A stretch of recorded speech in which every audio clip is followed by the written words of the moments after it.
It is time for the Rural Intelligence Report with Mark Williams, ruralintelligence.com. One place to go to find out what's going on, what's been going on, and what is coming up in our area. Complete chronological calendar of coming events is right there when you get there. Mark, nice to speak to you again today. Hello, Marshall. Yes, it's a wonderful weekend, and oh my gosh, the Christmas activities are getting into full throttle. We've got Christmas events and holiday events as far as the horizon stretching all over our area. So, yeah, a lot to talk about this week. Well, we will start off with the granddaddy of them all, really, and that is in Lenox, Massachusetts on November 28th. Gerald Charles Dickens in A Christmas Carol.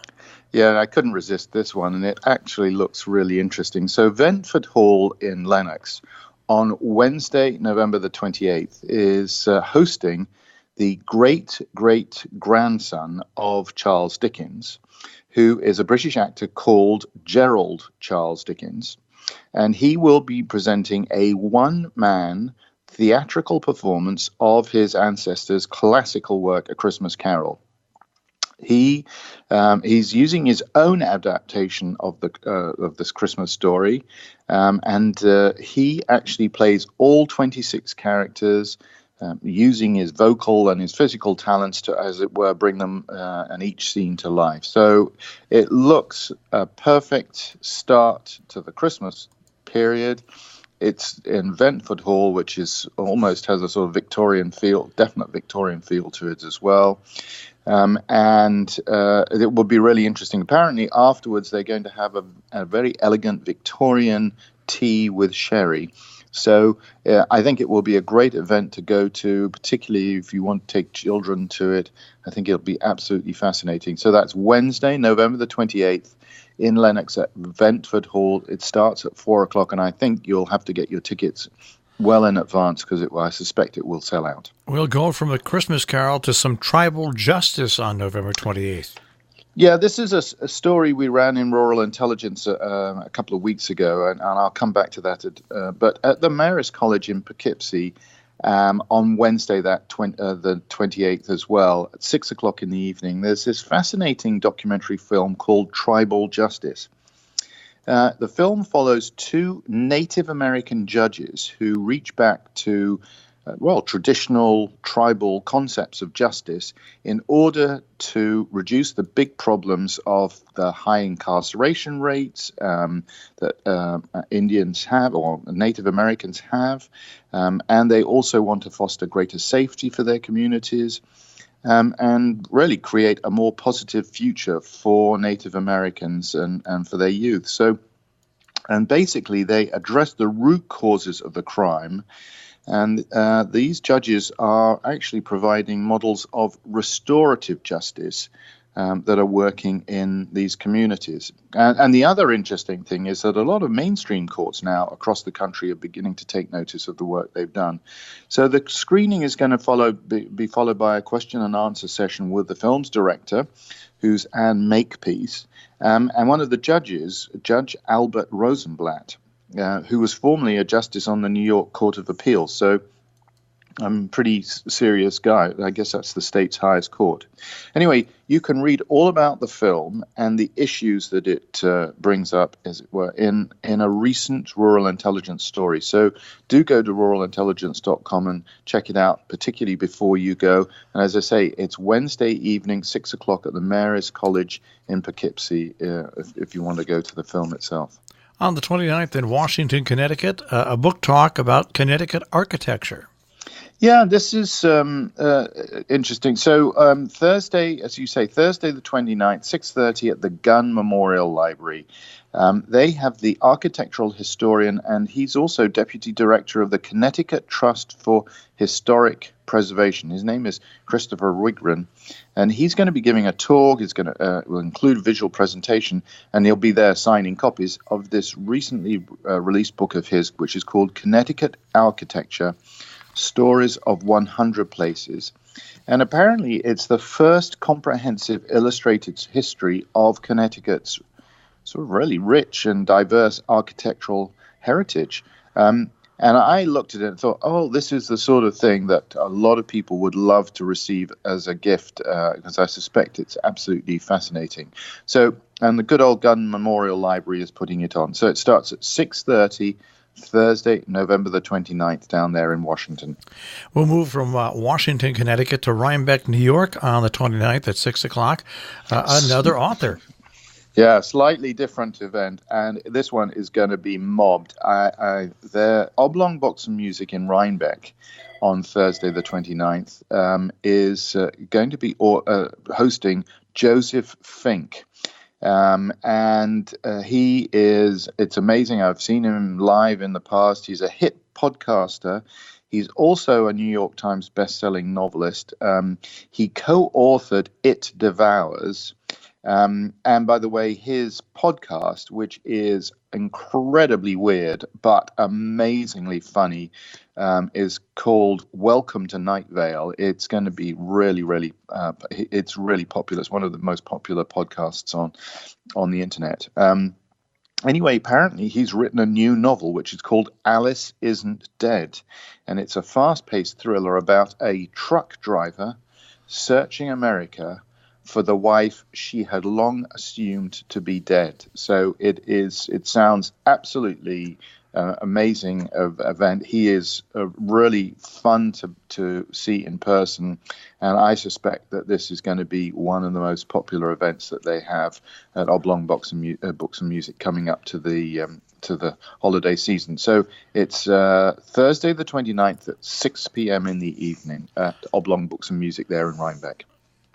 Well, let's go from Rhinebeck, New York, go up north a little bit to Kinderhook, New York on December 2nd. Actually, it's November 30th through December 2nd. Yeah, I'm going to talk about that. And there's there's another event as well, which I think both of them are where you can buy your holiday wreaths. So, as you say, let's start off in Kinderhook on the Friday the 30th, and it runs through the Sunday the 2nd. The Columbia County Historical Society has regularly had these annual gallery of wreaths, and this year it is the 33rd such event. And local people, businesses, artists, friends contribute live, dried, artificial, or mixed media wreaths. And they're donated to really benefit the Columbia County Historical Society, and they are auctioned off. And what you do is you go in during that Friday, Saturday, and Sunday, and you put your bids for these particular wreaths, and you can return several times over the weekend, and you can keep an eye on the wreath that you really want. And then the auction closes on Sunday at 4 o'clock in the afternoon. And if you're a winner of one of those wreaths, you will be notified at 4:30, beginning at around 4:30 on Sunday afternoon. So it's a great way of supporting Columbia County Historical Society and also getting a wreath. Now that is in Kinderhook at the James Vanderpoel House of History. But also on Friday the 30th, running through Sunday the 2nd, in Stockbridge, the Berkshire Botanical Gardens is also having their big holiday marketplace. And on Friday evening, the 30th, there's a preview party. So the preview party kicks off, and the advantage of going to that is you get first dibs on this big gallery of wreaths that the Berkshire Botanical Gardens arranges. But if you decide that you don't want to go to that on Friday, you can actually go during the Saturday and Sunday. They still have a big gallery of wreaths, and there's a big holiday plant sale with hand-selected flowering plants and traditional centerpieces. There's lots of other holiday swags and decorations as well, and there's some regional craft vendors with gifts and jewelry and felted products as well. So a lot of other things to see. So that's all at the Berkshire Botanical Gardens, also for that Friday through Sunday, the 2nd of December. So if you're looking for wreaths, those are really two good places to start. How about Main Street Christmas time at Stockbridge? Well, this is a really popular annual event, isn't it? This is going to be really worthwhile. And they seem to have expanded it a bit this year. So again, Friday the 30th. So if you get to the Berkshire Botanical Gardens on the 30th, you can then go down to Stockbridge, and Friday the 30th, and it runs through Sunday the 2nd as well. They, in Stockbridge, Massachusetts, they decorate the main street, and they call it Stockbridge Main Street at Christmas. And it's really an amazing holiday celebration. There's all sorts of activities, too many really to talk about here, but there's a holiday readings, there are house tours, there's caroling, there's a big concert. But the most important thing is that capping off the weekend on Sunday is a recreation of the scene depicted in the Norman Rockwell picture, which is called Main Street at Christmas. And they bring in vintage automobiles and park them in the same spots that they occupied in the paintings. And there are all sorts of activities that day, include horse-drawn rides, a visit from, obviously, Santa. There's Roger the Jester. There's a big lunch at the Christmas food booth, all sorts of other things. Now, I will tell you that on that Sunday, and it is a spectacular scene, they really do a fantastic job. A lot of the traffic will be cleared out of the town, and the road will be closed off. Main Street will be closed off. So if you're trying to drive through Main Street on Sunday, December the 2nd, just be aware it's going to take a bit longer than it normally does. But Stockbridge Main Street at Christmas is a big event, and really, I mean, it is very impressive to see it on the Sunday, particularly when they close down and recreate this Main Street at Christmas from Norman Rockwell. Tremendous. We'll go from Stockbridge, Massachusetts, over to Germantown, New York on the 30th, Beyond the Cosmo Cider Edition. Yeah. This is an event that we talk about every year, Marshall, and neither you nor I will be allowed to attend. It's been and by the way, it sells out every year. So if you've missed it in the last couple of years, you definitely need to make your reservation sooner rather than later. This is the annual Girls' Night Out at Hudson Valley Distillers. And basically, women get to join the co-owner, Jennifer Moyer, for an evening of cocktail samples that you actually get to make yourselves. So the participants stand behind the bar, they mix and they sample, and of course they sip a whole series of cocktails. Generally, they're relatively easy to make, and the idea is that they are made with local ingredients, obviously. But this year, the theme will be to use a lot of local cider. And it's the sort of cider that you can either buy for yourself and take home, or you can actually get it at your favorite restaurant as well. So these are the sort of cocktails which are, very drinkable and very easy to make. But the thing is, it's only open to women. Seating is very limited, so reservations are required. So do check it out. Now, you can find out all the details on the Rural Intelligence website and go from there directly to the Hudson Valley Distillers website as well. So it's Friday evening, starts at 6 o'clock in the evening. It's at Hudson Valley Distillers. And look for the event, which is called Beyond the Cosmo Cider Edition. We will move on to Dalton, Massachusetts, and that's December 1st and December 2nd. Yeah, the stationery factory in Dalton is really a tremendous place if you need a large amount of space and you need to make it warm in these winter conditions. And Alchemy Initiatives Handmade Holiday Festival is finding a home there this year. It's their 10th annual artisan market.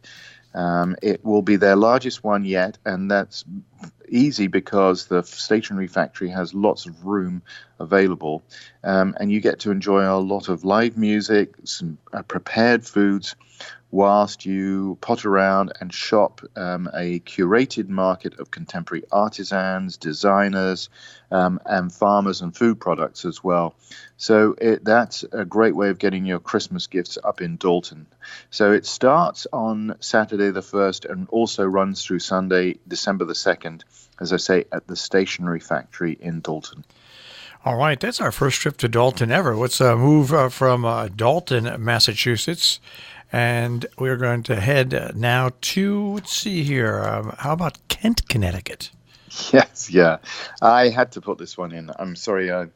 This is the great thing about talking to you, Marshall. There are a lot of events which I sneak in because I particularly find them fascinating. And so on Saturday the 1st, at 2 o'clock in the afternoon at the Kent Town Hall in Kent, there is a talk which looks absolutely fascinating. It's called Eastern Coyotes in Connecticut. And it's all sparked by the fact that when I take our dog out for her evening walk, we often hear coyotes howling around us. It's an amazing and evocative sound. And when I saw this event, I just thought we had to mention it. So Paul Colburn is a certified master wildlife conservationist. And this 2 o'clock talk on Kent Town Hall, he's been going to give an overview of coyote habitat, diet, behavior, reproduction, and all sorts of the situation regarding the current research efforts. And the talk is going to be practical because there's a lot of recommendations on the way we can really coexist with the local coyote population, and also I think he's going to mention a bit about bears as well.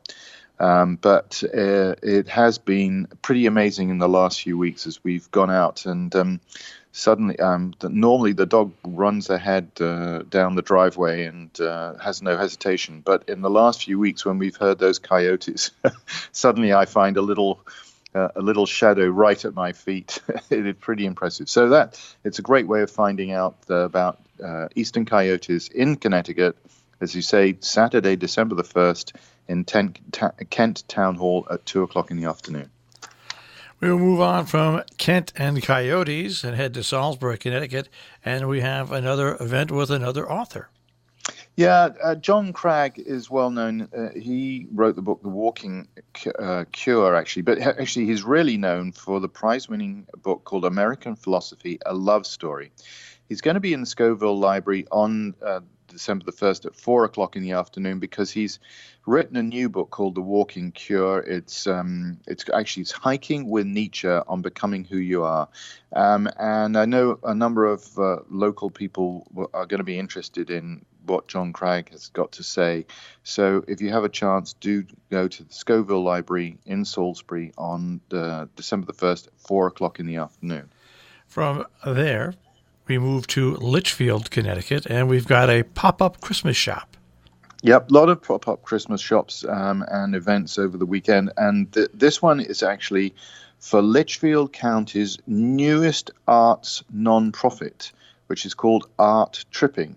And this is actually their second pop-up art event.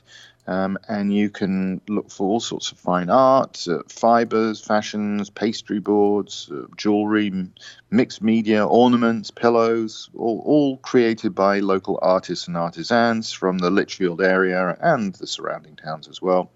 And at the same time, you get to enjoy a cocktail from the bar as well. So that's on Saturday the 1st in Litchfield at the Village Restaurant. It starts at 2 o'clock in the afternoon and runs till about 6 o'clock in the evening. So as I say, it's called Art Tripping, their pop-up Christmas shop. Our good friends at the Smithfield Church in Armenia, New York on December 1st have their Christmas concert and tea. Yeah, this looks like a lovely concert. So this year, Smithfield Church's Christmas Concert and Tea has a guest artist. He's Dr. Hampson Sisler, and he's a well-known composer and organist, and he's going to perform his suite of Christmas miniatures for the organ. It's called A Midnight Clear. The concert also is going to feature the Smithfield Instrumental Ensemble, and they will have a mandolinist, several vocalists, and of course members of the Smithfield Choir. They've also got a poet attending, Kevin McKinney, so that'll be interesting as well. So it's in the Smithfield Church in Armenia at 4 o'clock in the afternoon on Saturday, December the 1st. The Winter Walk is back in Hudson, New York on the 1st. Yeah, there are 2 or 3 very, very big events going on in Hudson, and then also followed in Rhinebeck. And these are massive. So I'll run through all of them. So Saturday, December the 1st in Hudson, starting at 5 o'clock.